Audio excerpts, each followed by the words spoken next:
তিনি আর এই প্রতিষ্ঠানের নাম আমরা দেখেছি স্বাধীন হওয়ার পর 5 আগস্টের পরে অনেক বড় বড় নেতারা অন্যান্য দলের তারা বের হয়ে গেছেন। আসলে এই জামাতের শীর্ষ পর্যায়ের নেতা কেন বের হচ্ছে না বা এই বিষয়ে কারাই বা রয়েছে একটু জড়িত তো বলবেন।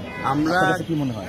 আমরা মন্তব্য করতে চাই না এই ব্যাপারে, বাট আমরা চাই যত দ্রুত সম্ভব তিনি এই কারাগার থেকে মুক্তি পান এবং এর জন্য সরকারকে অনুরোধ করব যে ধরনের উদ্যোগ নেওয়া দরকার এবং যত দ্রুত উদ্যোগ নেওয়া দরকার, যেভাবে সম্ভব আইনগতভাবে এবং নির্বাহীভাবে যেভাবে হোক, যে তাকে যদি মুক্ত করা সম্ভব হয় তারা যেন সেই ব্যবস্থা গ্রহণ করে।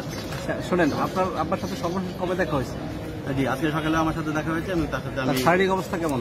শারীরিক অবস্থা উনি তো জানেন, আপনারা দীর্ঘদিন ধরে হসপিটালে আছেন এবং ওনার অনেক বয়স হয়ে গিয়েছেন এবং বিভিন্ন ধরনের উনি জটিল রোগে আক্রান্ত, দীর্ঘদিন ধরে উনি ডায়াবেটিসে আক্রান্ত।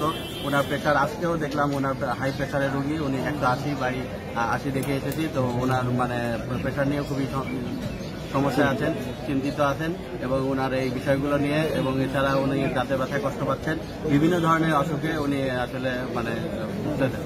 এই কারণে মানবিক দিক বিবেচনা করে এবং রাজনৈতিক কারণে যেহেতু তিনি বন্দী অবস্থায় আছেন, যত দ্রুত সম্ভব তাকে মুক্ত করে দেবেন, এটা আমাদের। ঠিক আছে, আপনারা তো একটা প্রক্রিয়াধীন আছেন, আপিল বিভাগে রিভিউর পরে আবার লিভ গ্রান্ট হয়েছে যে পুনরায় শুনানি হবে আপিলের, কিন্তু এই পর্যায়ে এসে আপনি আবার নির্বাহী আদেশের কথা বলছেন, আসলে কি বুঝে শুনে বলছেন? না, নির্বাহী আদেশের কথা বলা হয়নি, এটা আমরা বলেছি যে আইনগতভাবে সরকার থেকে যতটুকু সম্ভব সহযোগিতার মাধ্যমে যত দ্রুত সম্ভব এটাকে সমাধান করা যায় সেই ব্যাপারে আমরা অনুরোধ জানাচ্ছি। এবং নিম্ন আদালতের যে মামলাগুলো আছে, নিম্ন আদালতের মামলাগুলো আমরা পরিচালনা করি, বিশেষভাবে আমি আব্দুর রাজ্জাক অ্যাডভোকেট, ওনার ম্যাক্সিমাম মামলা হলো ওখানে খালাস হয়ে গেছে। আমরা মনে করি সব মামলাগুলোই ওনার বিরুদ্ধে যেটা হয়েছিল রাজনৈতিক হয়রানিমূলক মামলা, ষড়যন্ত্রমূলক মামলা।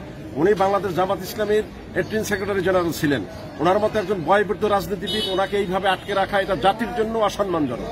যেহেতু দ্বিতীয়বার বাংলাদেশ স্বাধীন হয়েছে, আমরা মনে করছি এখন আইন আদালতের মাধ্যমে যত দ্রুত সম্ভব ওনাকে মুক্তি দেওয়ার ব্যবস্থা করা দরকার। এটা জনগণের দাবি, আমাদের দাবি, সকলের দাবি, আইনজীবীদের দাবি। আমরা মনে করছি ওই 22শে এপ্রিল পর্যন্ত অপেক্ষা না করে তার পূর্বেই ওনাকে এই মিথ্যা রাজনৈতিক হয়রানিমূলক মামলায় মুক্তি দেওয়া দরকার, যেভাবেই হোক মুক্তি দেওয়া দরকার আমরা মনে করি।